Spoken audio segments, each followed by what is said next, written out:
Hello students, welcome you all in Bishop Academy online classes. Today in this video we will study about process of recombinant DNA technology. Process of recombinant DNA technology में already हम यहाँ तक पढ़ चुके हैं। Recombinant DNA technology में क्या क्या चीज़ें इन्वॉल्व हैं। आइसोलेशन ऑफ डीएनए पढ़ चुके हैं कि डीएनए को सेल से कैसे आइसोलेट किया जाता है।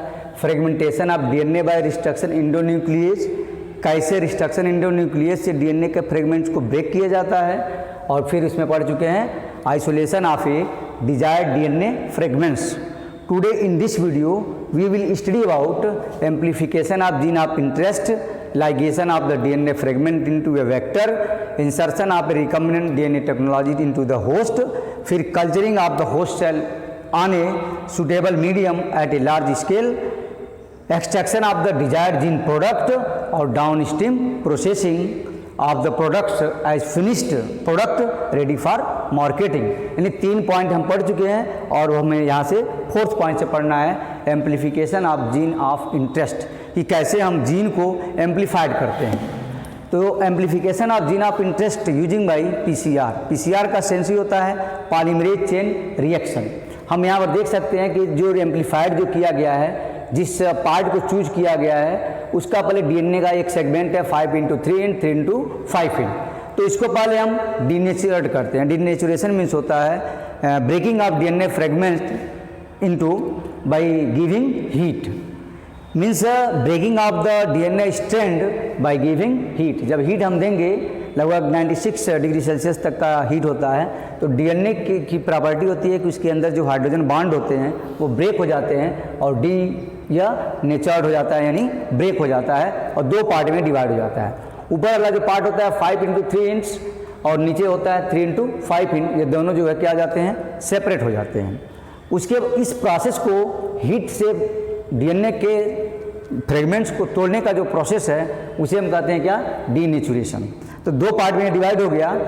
अब उसके बाद से प्रोसेस आता है एनिलिंग। एनिलिंग में क्या करते हैं, एक प्राइमर ऐड करते हैं जो कि सेम जो 5x3 इंड होता है, इसी का ठीक अपोजिट, उसी के जैसा एक छोटा सा डीएनए का फ्रेगमेंट होता है 3x5 इंड। जैसे 5x3 है तो यहाँ 3x5 इंड है।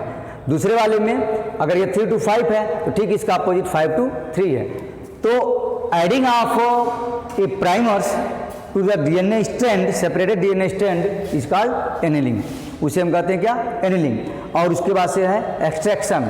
तो डीएनए वहाँ पर हम यूज करते हैं डीएनए पॉलीमरेज एंजाइम का, और वह ऑब्टेन किया जाता है टैग पॉलीमरेजेज भी कहते हैं, क्योंकि थर्मस एक्विटिकस बैक्टीरिया से इस एंजाइम को ऑब्टेन किया गया है और फिर इसकी मल्टीपल कॉपी बनाते हैं। इसको कहते हैं एक्सटेंशन।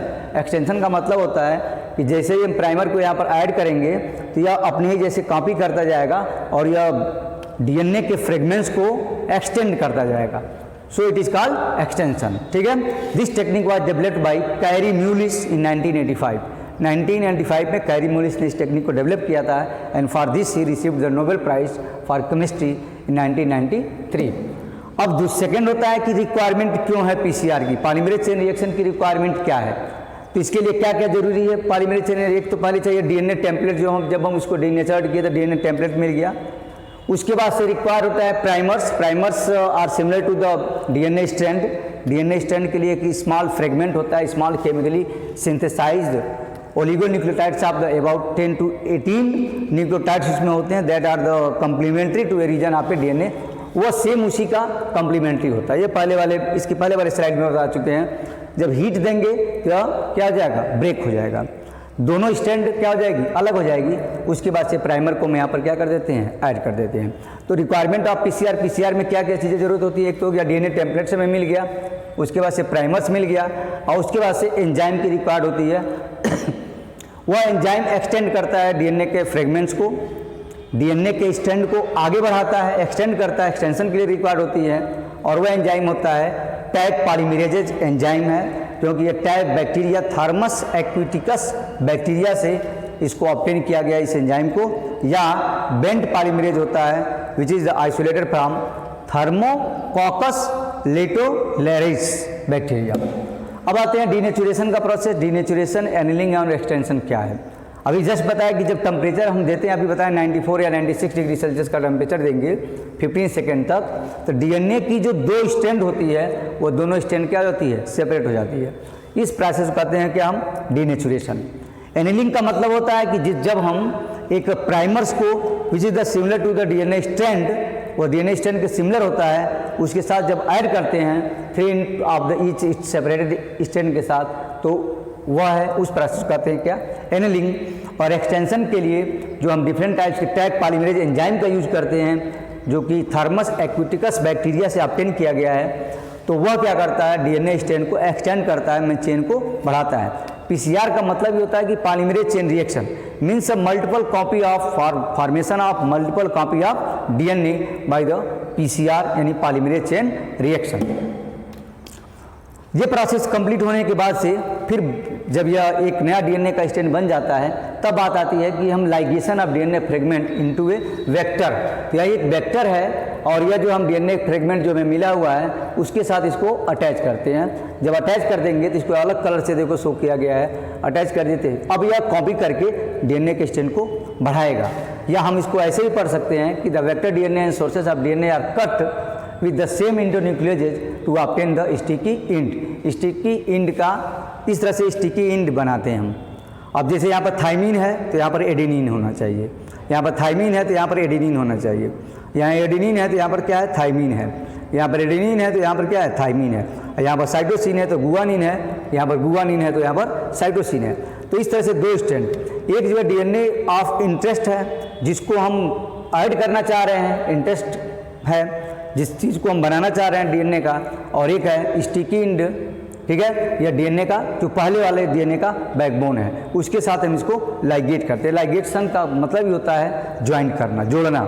इस तरह से हमें एक रिकम्बिनेंट डीएनए मिल जाता है। इस तरह से हमें एक इसको सिंपल डायग्राम से समझ सकते हैं, और इसको साथ साथ जो नाइट्रोजनस बेस हैं उसके साथ साथ हम इसको समझ सकते हैं, लाइगेशन करके और एक डीएनए का स्ट्रैंड फॉर्म कर लेते हैं।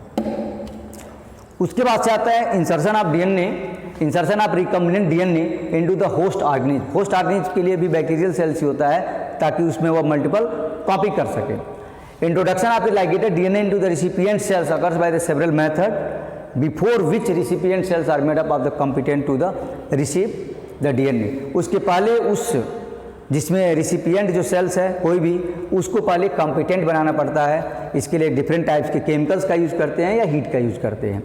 तो रिकम्बिनेंट प्लाज्मिड को हमें इंसर्ट कराते हैं इशर्सिया कोलाई में। इशर्सिया कोलाई क्या है, एक टाइप ऑफ बैक्टीरिया जिसमें इसको हम इंसर्ट करते हैं। तो इस तरह से हमें एक ट्रांसफॉर्म सेल मिल जाता है।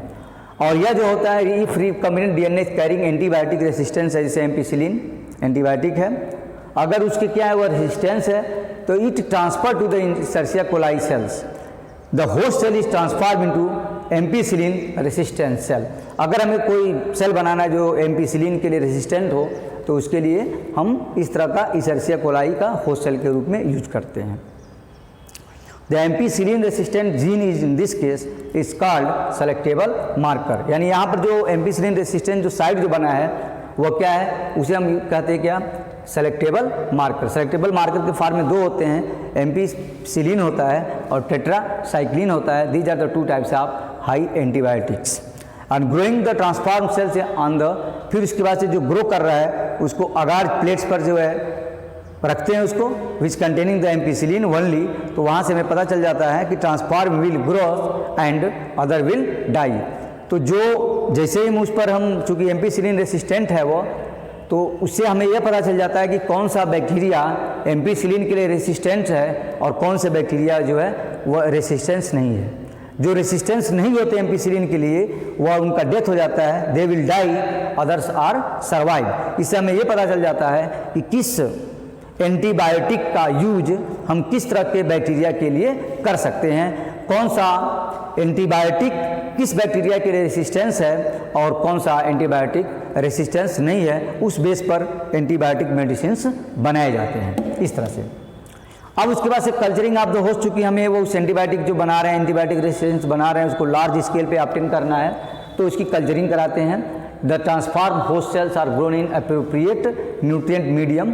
अगार मीडियम होता है, एक ग्रोथ सेल जेल होती है, medium at a optimum temperature. उसके बाद the DNA gets multiplied and expect itself to form the desired product. इसे हम डिजायर्ड प्रोडक्ट्स को यहाँ पर ऑब्टेंड कर लेते हैं। जैसे यहाँ पर कट किया, कट करने के बाद से दोनों को क्या कर दिया, डीएनए फ्रेगमेंट्स है, कट किया है, फिर लाइगेटेड कर लिया तो यहाँ पर एक रिकम्बिनेंट प्लाज्मिड बन गया। अब इसको इंसर्ट कर दिया हमने क्या, होस्ट सेल में, यहाँ पर लिखा भी है recombinant host cell. Host cell में जब इंसर्ट किया तो होस्ट सेल डिवाइड, फिर वह डिवाइड करता है, डिवाइड करके लार्जर अमाउंट्स में बनाते हैं। उसके बाद का टॉपिक आता है क्या, extraction and desired gene product. जो डिजायर्ड जीन का हमने जो इससे रिकम्बिनेंट डीएनए टेक्नोलॉजी के थ्रू जो ऑब्टेन किया है उसको सेल से अलग भी करना होता है। एक्सट्रैक्शन का मतलब होता है सेपरेशन, एक्सट्रैक्ट करना, प्यूरिफाइड करना।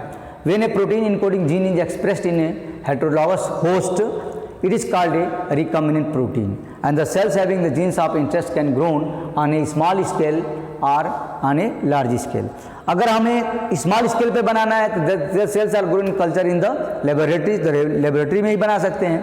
and then the expressed protein, अगर protein extracted and purified by the different separation technique, इसके लिए डिफरेंट सेपरेशन टेक्निक का हम यूज करते हैं कि जो जीन ऑफ इंटरेस्ट को हमने कल्चरिंग किया हुआ है इसके पहले वाले में, लार्जर स्केल पर बनाया है, जैसे एम्पिसिलिन रेसिस्टेंट अगर जीन है उसको बनाया हुआ है तो लार्ज स्केल पर अगर लेना है तो लार्ज स्केल के लिए क्या है, तो cells are grown in a continuous culture system, continuous culture system में डालते हैं और कंटिन्यूस जो है वो जीन ऑफ प्रोडक्ट जो है बनता रहता है।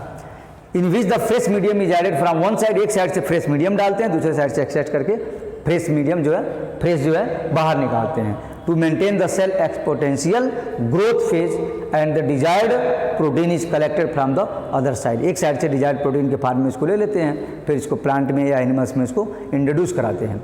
इन a large scale method larger biomass is produce which leads to the high yields. जैसे डिफरेंट टाइप्स के प्रोटीन बनाए जाते हैं, प्रोटीन पाउडर्स बनाए जाते हैं, ये सीपी में भी पढ़ चुके हैं, सिंगल सेल प्रोटीन में भी है कि एक प्लांट ऐसा ऑब्टेन करते हैं कि जिसमें प्रोटीन का अमाउंट ज़्यादा हो तो उसके अंदर वो जीन को इंट्रोड्यूस हमें करना रहता है।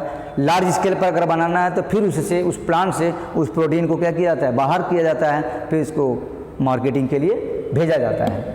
तो वही अगला आता है down stream processing. Down stream processing का मतलब हमने लार्जर स्केल या स्मॉल स्केल पर बना लिया, लेकिन उसमें से उस डिजायर्ड प्रोटीन को बाहर करना है, उस प्रोसेस को कहते हैं डाउन स्ट्रीम प्रोसेसिंग।